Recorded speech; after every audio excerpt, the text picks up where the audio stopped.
Welcome back to another episode of Suffering in Paradise, where we delve into the intricate social dynamics of growing up in a westernized paradise. Today, we have a truly remarkable guest joining us, someone who has made a significant impact in the field of human rights and justice. Welcome, Emmanuel. We're very glad to have you here today. Thank you very much. Great to be here. Yeah. Born in Ghana and a prominent member of the University of Calgary Senate, Emmanuel's journey has been nothing short of inspiring. Equipped with a law degree from Ghana and a Master of Law from the University of Calgary, Emmanuel has dedicated his life to fostering equality and reducing discrimination. As a key figure of the Alberta Human Rights Commission, he plays a vital role in helping Albertans resolve human rights complaints and navigate the complex landscape of social justice.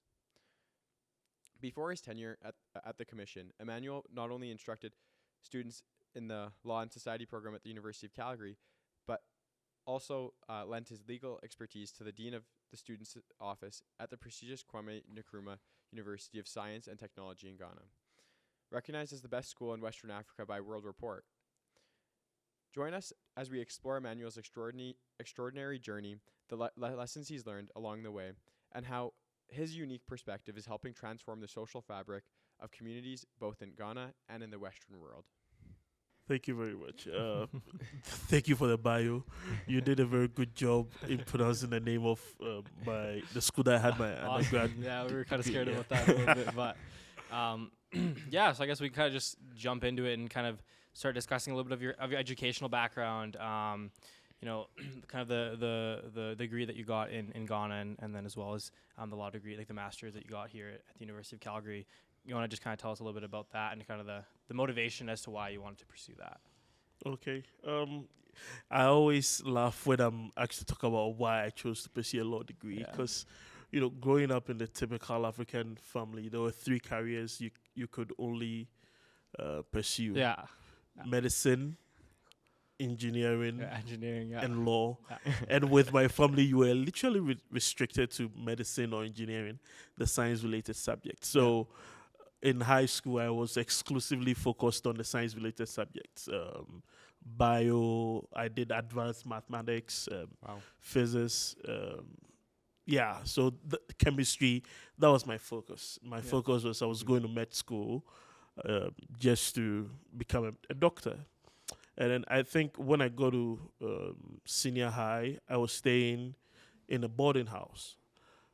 And so once I got in there, kind of, when you're in a boarding school, those of you who have had experience in a boarding school, life in a boarding school is very different. There's a lot of hazing. There's a lot of bullying by those in the upper years. So I noticed that was happening. And me being in the first year, freshman in senior high school in the boarding house, I just stood up for myself, stood up for my colleagues who were all first years, and then kind of became their advocate. I started speaking on their behalf. And so it continued, and then I got to my final year, my third year in senior high, and then I became the school advocate. So we had a system, a school advocate, where you represent students who have issues and they have to go to the principal to have a conversation with the principal. So I became the school advocate, and I was helping my colleagues. Fast forward, done senior high. In Ghana, there is a 1-year break before you go to the university. So done senior high, and then I was visiting the library. And then the current president, who is a lawyer, the current president of Ghana, who is a lawyer, he's a respected human rights and constitutional lawyer in Ghana. So the library was just by the courthouse. And around that time, he had a lot of really public cases going on in the courthouse. So I'll be at the library, and then I'll see him with the media all around him, speaking eloquently, talking, defending human rights. And so kind of that really got me into the field because I was really doing the advocacy work on during my high school days. Yeah. And so that was where I was like, what? There is a different world out there than medicine or engineering. Yeah. And so let me turn my attention to that. And I think I applied for 3 universities in Ghana. All of them were science-related subjects. The third university, though, you have the option of choosing 4 courses that you could read at the university. So the third university, the first option I chose was law. And then my second option was chemical engineering. And my third option was petroleum engineering. And my fourth option was mechanical engineering. So when I showed my selections to my parents, they thought it weird. But thankfully, they were very supportive. Yeah. And then they pushed me to pursue it. I got admission and I went into law. And that's where the journey begins. Cool. That's awesome. Yeah, that's really like direct, I think. Yeah, for me growing up, it was pretty similar. They wanted me to pursue something like that, so it's neat to see that as well. Yeah, same here. I'm the only one in my family that's in business. Everyone else went to either law or engineering. So, it's interesting the commonalities that we have, despite the different countries that we were born in, or the different countries that our parents come from. And not to get a bit too philosophical, but I think it's part of the mindset that where if you're in medicine, engineering, especially with those two fields, it kind of it sets you up. It gives you some form of security that our parents most likely won't have had with their jobs or with their careers, and so they kind of want you to go into those areas because you know that you're going to be set financially, and it's going to be good for you. So it's really interesting. Yeah. And then I guess kind of on that point, what brought you to Canada then and getting your Master's of Law? Yeah, so when I was done my first degree, I think I was working, and then my big brother came to Calgary to come and visit one of his friends. So he went to the States, and then he decided that, let me pass by Calgary. I have a friend from my uni days in Calgary as well, so let me come and visit him. And he knew I wanted to specialize with a master's degree, so he came to Calgary. His friend at that time was pursuing a PhD in the chemistry department at the U of C. So he came, and then they started talking, and he realized that there was a law faculty here, and they specialized in energy, natural resources, and environmental law. And I was really more interested because coincidentally around that time, Ghana had discovered oil offshore. So I was really interested in the interplay between environmental law, how you protect the environment, how you protect the rights of the communities around. So I was really interested in that, and I had conversations with him about it. So he came and he realized that the UOC had a strong natural resources, energy, and environmental law program. So then he told me about it. I looked into it. I liked what I read. I think I spoke with the graduate program administrator, just asked a few questions, and she was very receptive and very welcoming and forthcoming with information. And so I got hooked, and then I applied, and thankfully I got a scholarship to come here. So that's how I came. Cool. Yeah, and then kind of pushing now into working with human rights and justice initiatives, kind of more present day things. Do you want to discuss a little bit of your involvement in like community projects like the Calgary Youth Justice Society and Pro Bono Law Alberta before you're kind of moved to Whitehorse, that we can kind of also go into a little bit? But yeah, so as a lawyer, as a foreign trained lawyer, most of the time when you come, the next step is for you to regularize your bar admission so that you can practice in Canada. And one of the things that a lot of people do is really volunteering. Around the same time, after I was done my degree, I started teaching in the Law and Society program. And so a lot of my students were students who were taking the Law and Society program kind of as a pre-law degree to set themselves up so that they could go to law school. So a lot of my students were into that. And I was talking to them about, there are several opportunities to kind of find yourself within a legal environment. Yeah. One of them was the Pro Bono Law Association. And I thought that, no, that's actually a very good thing myself. So why don't I personally get involved in it? So I started volunteering with them, what they call a Civil Claims Duty Counsel program. So I was really working with a group of lawyers to help people who come to the courts, and they are able to get 15 to 30 minutes of free legal advice on their issues. Canada has a huge access to justice problem. Justice, participating in the justice system, in as much as we try to make it say it's easily accessible, it's very confusing. Confusing in terms of the knowledge or the educational knowledge you need to understand the complexity of what is happening, the kind of documents you have to file in courts, and all of those stuff. So that in itself is it's a big issue, right? Yeah. So doing that really gave me that exposure about the type of issues that people have, how difficult it is for people to come. Sometimes you have to break down documents, explaining documents to people. You explain it to a grade 3, grade 4, grade 5 level for people to comprehend or understand what is being required of them in order for them to effectively participate in the justice system. Yeah. And so that was something I did, and I really enjoyed it. I really liked it. And then I also work with a lot of youth in my community from the African community. Yeah. And their encounter with the legal system. One of the things I like with the Youth Justice Society is that it creates what we call a diversion program for at-risk youth who are involved in the justice system, right? So if they commit a crime, let's say shoplifting, instead of them going on to be prosecuted, convicted, and have a criminal record, they have a chance to.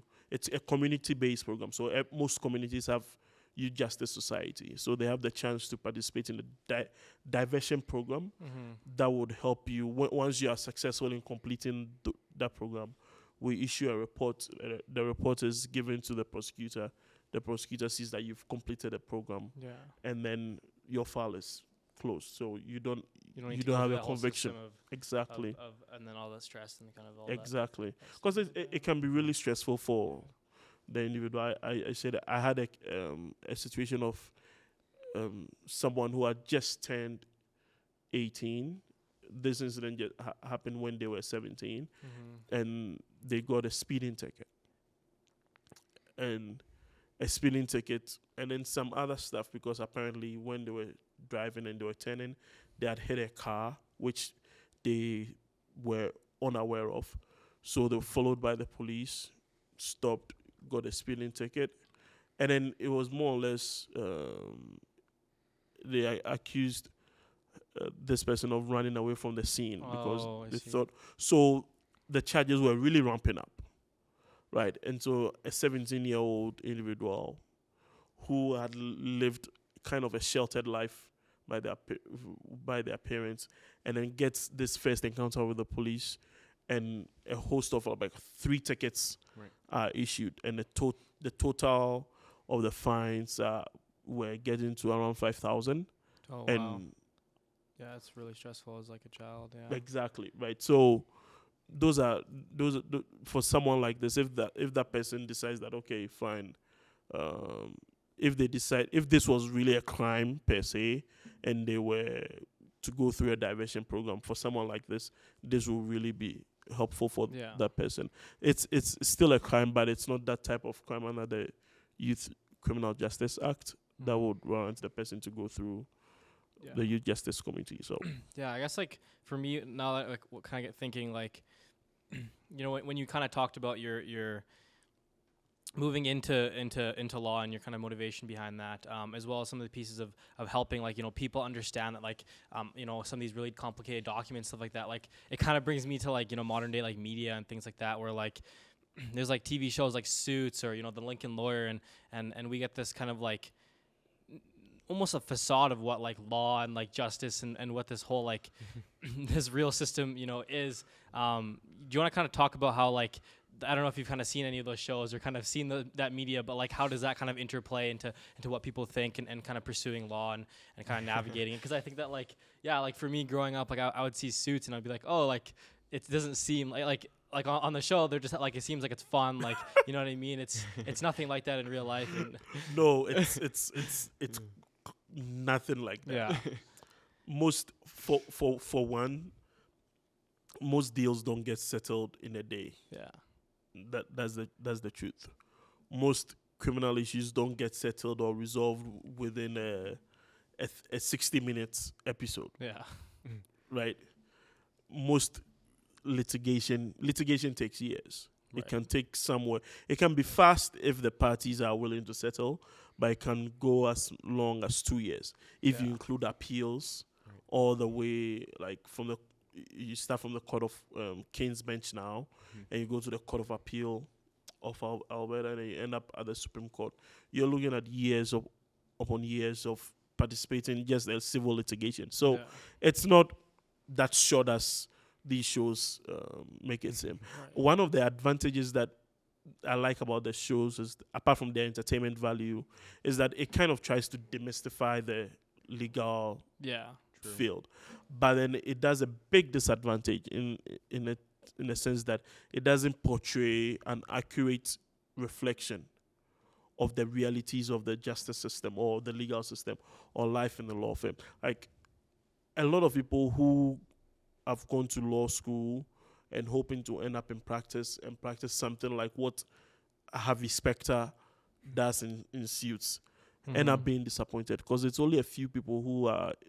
How many big law firms do we have in Canada? How many people graduate from law schools in a year? Right. How many people get a chance to article in a big law firm? And even in the big law firm, how many associates get to work with the big partners in the law firm? Right. It's just a Very small very small percentage. And even with that small percentage, what you see on suits is not their lived experience. That's not what happens in their day-to-day. I think it does a good job of creating lots of media is good at pushing people into different fields. But yeah, I ultimately chose not to pursue law because I realized that that wasn't for me, and suits didn't portray that very well. So Yeah. And I know you mentioned this earlier too, but you found that the Canadian law system is really hard for average people to navigate. What's some advice that you have for people who maybe are working at a restaurant right now, or who are working at in their job, and they have some sort of human rights complaint that they want to file, or just have any sort of legal advice? What's your legal advice to our listeners? Well, we say I'm not giving legal advice. let me start with that disclaimer. Okay. I'm not giving legal advice. I will give you legal information. Let me put it that way. The one thing I always tell people is that to participate in the legal system yourself, it's possible, but it requires a lot of hard work. If you can, try as much as possible to avoid dealing with the justice system, especially from a criminal perspective. Try as much as possible to prevent having any encounter with the justice system from a criminal perspective. It is expensive. It is time consuming. It is emotionally draining. So essentially, I'm telling people that people should be upright citizens. Don't break the law or anything. The other thing is that there are a lot of free legal clinics around. Right, there are a lot of free legal clinics around. So try and take advantage of that. Even if you can't, they are not going to represent you, at least go there and talk to people. They will give you, they can be able to give you some information. Like, we have Calgary Legal Guidance. It's in downtown on 7th Ave. I think around 7th Ave and 9th Street or 8th Street. It's a very good spot. They have an income threshold. So if you are involved in mostly criminal matters, you can go there and see. They can provide you legal information, give you legal advice that can help you. They run several legal clinics. I think they have the domestic violence clinic. They have an immigration legal clinic that is geared towards helping people. The good thing about the human rights process, I tell people, is that at least it is what we describe as a quasi-judicial process. So you can go through the process without necessarily needing a lawyer.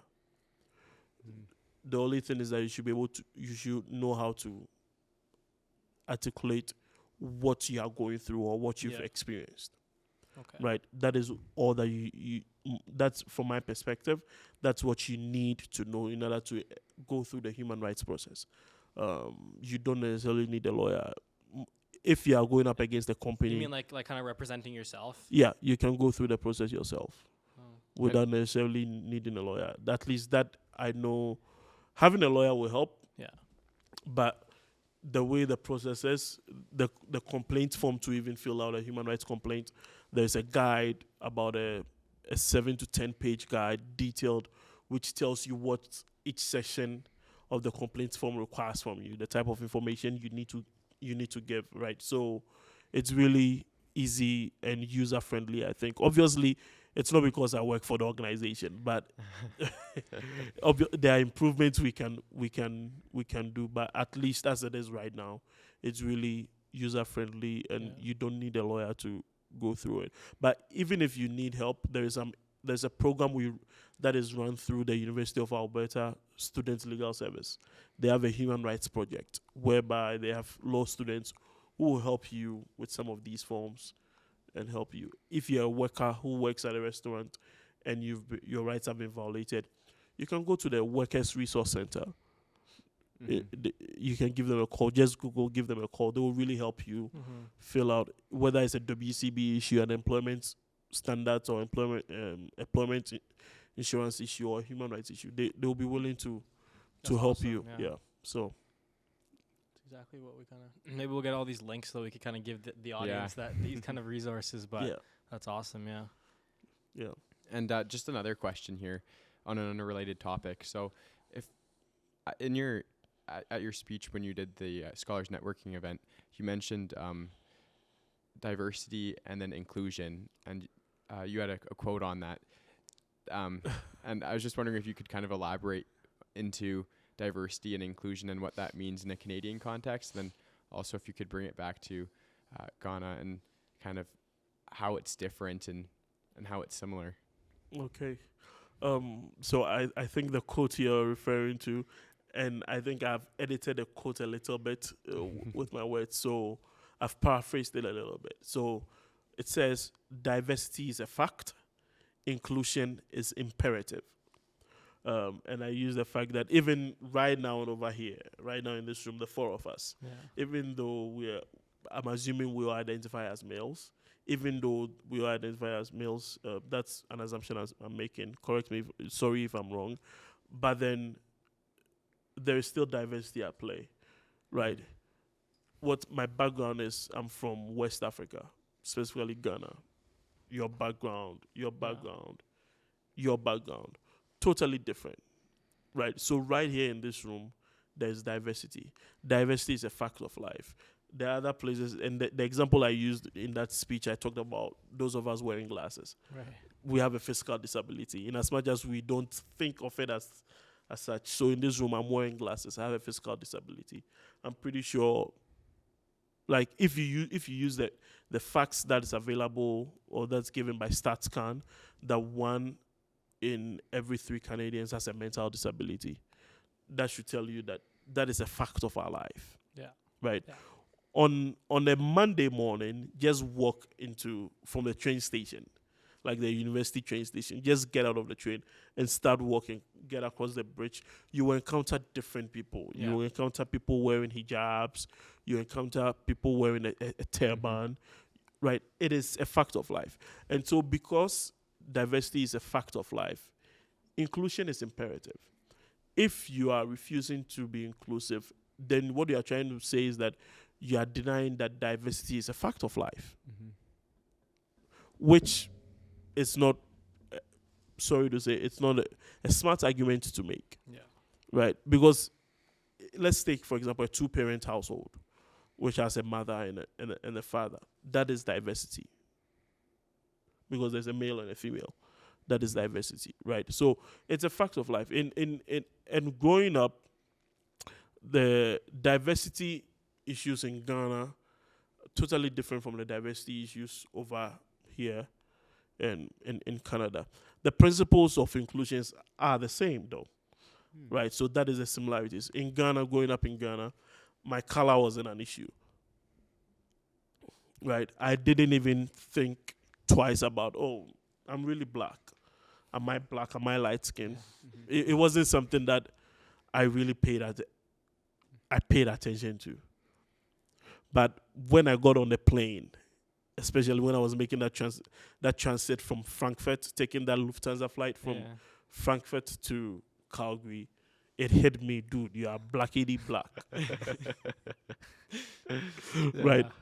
And even though I'm not like really dark skinned, it hit then just being in that airport, being in the midst of people, it hit me, you're blackity black. That was the first time, I think, on the plane coming, that Air Canada flight coming to Calgary was the first time I noticed that I was a minority. Right. Because in Ghana, I belonged to the tribe which was very popular. Like populars, where a lot of people identify with that group of that tribe. Right. So that was the first time I recognized it. Coming to Calgary, it was really obvious. Like it hit me in the face. Everywhere I went, the difference was there. And like most immigrants would do when you go to a new place and you notice the difference, you try to look out for similarities or you try to look out for your community. And that was one of the things I did, right? I would say Canada is a melting pot. We've all described Canada as a melting pot, but not a beautiful melting pot. It is a work in process. There are some parts where we are intertwined. There are some parts where we are not intertwined. Think of it like this. Think of it like different strands, right? Different fabrics, different strands of fabric. Red, black, blue, yellow. In some parts, we are intertwined, spun beautifully into something really nice. But in some cases too, we are like separate strands trying to figure out things on our own. That is a picture I want people to think of anytime they think of diversity and inclusion in Canada. I really like that metaphor. I think that's a really good way of putting it. Yeah. Cool. Yeah, for sure. So I guess there's two kind of questions, but you can kind of just blend them into one. So like, what are kind of the key differences you've observed kind of between the social dynamics in Ghana and those in the Western world? And so this is, doesn't have to be super in depth in the law, but kind of just your lifestyle and kind of what you've seen. And, what are the differences, for individuals' experience, growing up in these contexts, upbringings, and then you can even touch into you kind of touch kind of the social justice pieces, but kind of just the lifestyle in general now. So, yeah, I think one of the main thing that really hit me when my first few years in Canada, which I'm used to right now, but I still find it a bit jarring, is how isolated people are. I know people have relatives, people have siblings, people have friends, but with their neighbors, I found it really interesting because in Ghana, growing up in Ghana, like my next door neighbor can come to my house. Yeah. My parents, I can misbehave, and my next door neighbors would discipline me. And when my mom or my dad comes home, the neighbor will say, "Oh, this is what he did," and I discipline him. My mother would thank them and add more punishment to it. Right. It was really jarring. And then when I came into this culture, it was totally different. People were like, "No, you can't discipline someone else's kid." Like, you like, people are afraid to tell someone else's kid that they've done something wrong. Right. So it was totally different for me. Like, I know people who are neighbors and the only words they've really spoken to each other are hello, hi. Oh, it's a beautiful day, isn't it? It's a nice summer. Like, that's the extent of the conversation. And then the conversation about, like, just small talk. Yeah. Just small talk. And that's, meanwhile, like, growing up in Ghana, my next door neighbors, my mom can stand and chat for like 2 to 3 hours. Sometimes spend the entire evening just in front of the houses, just having a conversation, or I can go into the house next door, like house, have long conversations with people, stay there. I'm not saying it doesn't exist in Canada. I know it exists in some places, but that is the exception, not the norm. Right. Meanwhile, in Ghana, that was the norm and not the exception. I think that can really play into a lot of things, kind of what I've seen in like, because the isolation piece, we struggle with lots of like, you know, lifestyle issues of like overall happiness. Like, I know that, you know, here we're super isolated in our families, and we're all about like, you know, economic gain and looking to, you know, better ourselves and, you know, in our career and our advancements and that type of thing. And I mean, that's great and all, but you know, that kind of takes away from that piece of community that I think that, you know, that Exactly. Canada and Western culture really lacks. You know, coming from India, very similar thing. You know, all of my neighbors, very tightly knit, like, you know, exactly what's going on in their lives. You know, they're always welcome to come over and, you know, have dinner or whatever it is. And here that's like, oh, we have to go invite them over. Like it's kind of a transactional piece that we kind of see here. And that's not something that, and I think that really plays into it.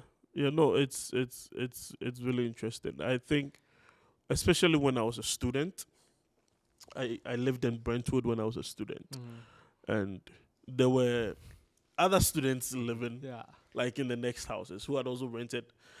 On our lane, we had students, and even amongst us as students, we couldn't break that. Everybody was just in their own world. Right. Even in the place I was living in a house with, I had roommates. One of them was from Ghana as well, so he and I would most likely chat. But even the other person who was not from Ghana always kept to himself. Right. Like, you try to engage in conversation, right? That's not the lifestyle he's used to. Whereby I come back from school, we all meet in the the sitting area, stay there for a long time, have conversations. We got noise complaints about against us, that like some reported to the landlord that we are too noisy, because after school, when we come back, we meet in the living area, turn on the TV, have conversation, watch the news together, make our own commentary about what's happening in the news together. We got noise complaint that it was just something which wasn't the norm. Right, so I think that community living, it doesn't even start with just the adults. I think we internalize it because that's what we see, and so as students, I had one of my kids, one of my mentees who used to live on campus, in one of the residences, and I asked her, "Oh, do you know who your next door neighbors are?" Like, no. So I'm like, okay, so if it happens that you need something, you need something urgent, and you've run out of something, can you go ask your next door neighbor? Said no. Right, and this was what we used to say in Ghana, that I can go and ask my next door neighbor for salt if I run out of salt. Right, it sounds really trivial, but when you break it down, the comfort level for you to be able to go admit to your next door neighbor that you've run out of salt, so give me salt, or I've run out of sugar, so give me sugar. It takes a level of comfort, a level of familiarity, a level of community, and that is something most often than not you don't see in this part of the world. And do you find that kind of bleeds into the way that you solve problems? Like, do you find that you solve problems better in groups now than, say, solving them individually, or would you say that has no impact on? It really depends on the type of issues that you're dealing with. But for community-focused issues, I always say that it's better to have a community-focused approach. Right. Some issues are, yes, you can tackle an issue from an individual perspective.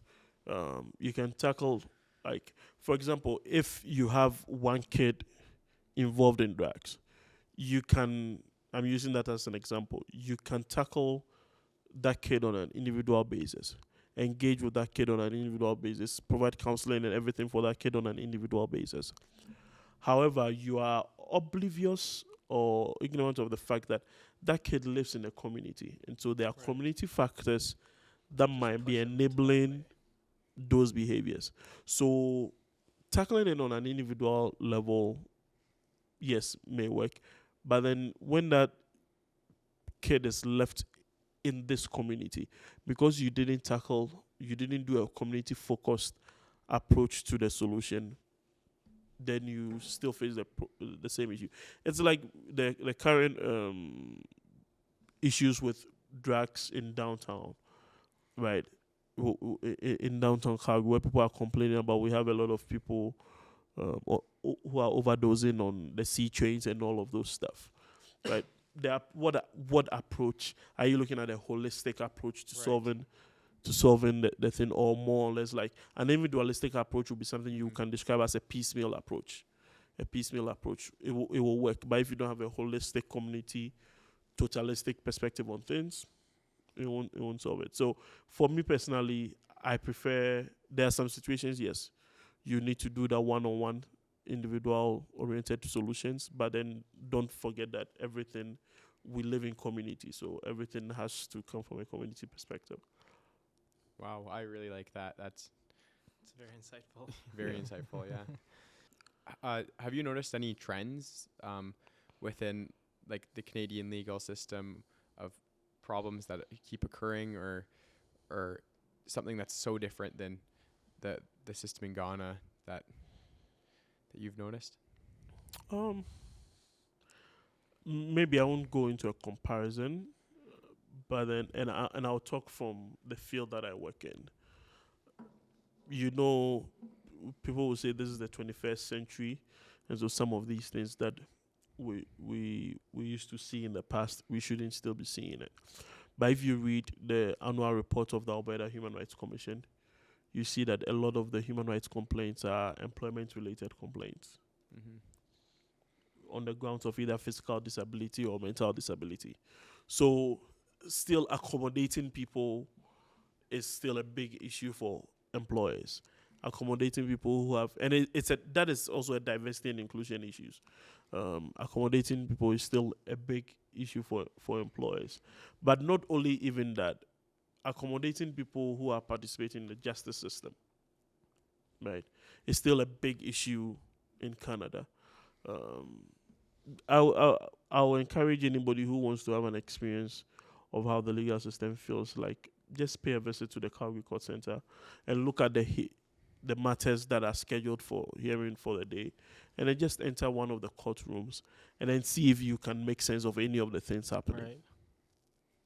Right. That'd be really interesting. Yeah. Yeah. I tell people to do that, especially those who want to go to law school. I tell them that, well, just pay a visit to the courthouse. There are matters on display for hearings and everything, and then go and sit down and listen. If you are able to understand, that is the yardstick that I want to use. If I pick a grade 10, 11, 12 person from school and put them in a courtroom, and they are just observing what's going on, and I leave them there, and then the matter wraps up, would they be able to explain to me what just happened in the courtroom? Like, would they understand what they just witnessed? If they are able to understand it, will they be able to explain it to me? If they are unable to do that, that should tell you that the justice system in itself is not accessible. People, right? Because most people end schooling at grade 12. Right. And it's not everyone who ends school at grade 12 who has a grade 12 level of comprehension or understanding or reading. Yeah. Right. So I know I'm getting a bit philosophical to the burden. That is a real burden on my heart, that the average person in the society is not a sophisticated individual. The person is a very simple individual. So when you are making processes, when you are drafting legal documents, use simple language. Like, don't speak in Elizabethan language from there. Like, wherefore. Right. Like, sometimes you take legal documents and then you give it to somebody to read, and they've never seen some of the words there before. Wherefore, hitherto, all of those words like that we use. Meanwhile, we can It's just unnecessary confusion. Like, yeah. Meanwhile, we can just use simple words like therefore, so. Mm-hmm.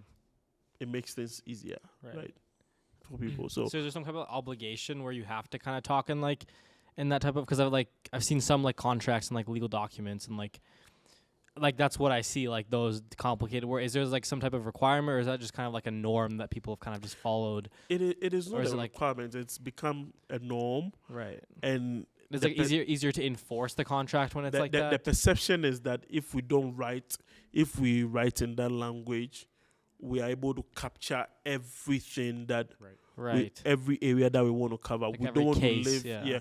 We don't want to leave any room for misinterpretation, Right. or any room for ambiguity, or any room for doubt on certain areas that we weren't clear on these areas. So you use the words like somebody enters into an agreement and it says that the agreement covers this agreement is binding on like the complainant's heirs, successors, assigns, Mm-hmm. and everything. And somebody will say like, what is assign? I don't know. Right? Meanwhile, you can use a simple language that this agreement is binding on the complainant Right. and anybody who has any claim through him. Right. Right. Yeah. Like just thinking on top of my head, and that will make it really easy, right? But because and I would say that the legal law and the legal field itself is a very conservative, not conservative in terms of political ideology, Mm-hmm. but conservative in terms of not really open to change. Change is a difficult thing. It's Right. very difficult. It's a difficult thing in the legal field, right? So that is why they are still sticking to Right. those type of languages. I see. Yeah. Interesting, yeah. And I know, like, when I took a law class for business, and on the very first day, the professor said, if you want an answer to any legal question, the answer is, it depends. so. No, that is so true. Because, and I think it's also because lawyers do not want to make a definite claim that they Right. can be held down to. Right. Right? No lawyer in their right sense, unless it is something that is stated clearly. Right. But most of the time, we don't want to be say 100% that this is the situation. Mm-hmm. No, we don't like to do that. Right. Yeah, so it depends. Yeah, I kind of have one last kind of short question as we wrap this up here. Kind of within your own family, do you find yourself like as a lawyer, do you find yourself like almost like whether it be through with your kids or I'm not sure if do you have kids? Yeah. Yeah, like with your kids or like kind of with any of your family members, you find yourself like kind of portraying like any of these arguments or like kind of the things you kind of portray with your kids, like kind of in like a lawyer kind of format, if that kind of makes sense.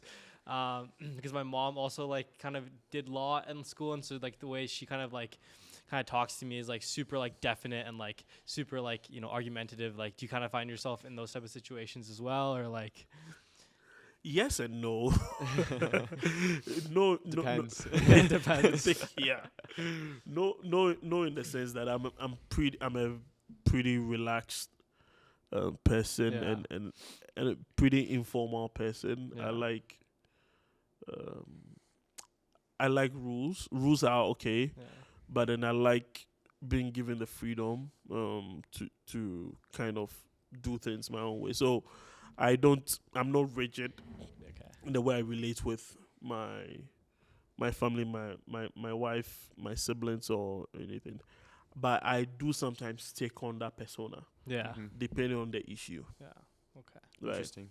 Yeah. So depending on the issue, I take Makes on that sense. persona. Like if it's an issue that I think I need a little bit more convincing, I'll tell my wife, okay, no, make your argument. Let me listen to what you're saying. And once she starts making the argument, I'm like, okay, you said this, but then you're now saying this. Can you reconcile that? So which is which? Right. I start Right. doing or going or lawyer on her as if she's in a witness box and I'm cross-examining her or something, right? I do it to my siblings. I tell them, no, convince me. Right? Some of them are not like also can be traits of general people, but I think sometimes I take on those personas just because of my background, and I tell people, okay, no, convince me. Right. Like, convince me. Cool. Awesome. Thank you so much. You kind of get to wrap this up, right?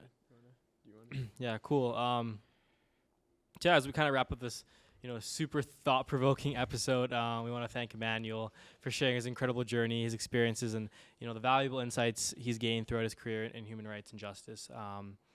From his early education in Ghana, and then the work here at the University of Calgary and the Alberta Human Rights Commission. Your dedication to fostering equality and reducing discrimination is, to me, definitely incredibly inspiring, and I'm sure our listeners will agree with us. Like we've explored some really cool concepts, I think, today, like with differences between Ghana and the Western world, some of the, the motivations behind why you chose to pursue law, demystifying law, and kind of seeing what some of our audience can do when they're kind of struggling with some things, whether that be, with human rights or, even a traffic ticket or something like that. I guess your message is pretty clear. Get involved and, be informed by understanding these complex, dynamics and issues that exist within our communities. We can, contribute to, creating a more just and equitable world, I think. To all the listeners that are listening right now, we encourage you to find ways to make a positive impact in your own community, whether that be, within your own within the things that you're facing, or, the things that are around your friends, your family. So once again, a huge thanks to Emmanuel for joining us on Suffering in Paradise. Together, let's continue the conversation and, work towards a more inclusive and compassionate world. Thank you so much. Thank you. Thank you for having me. Perfect. Sweet. Cool.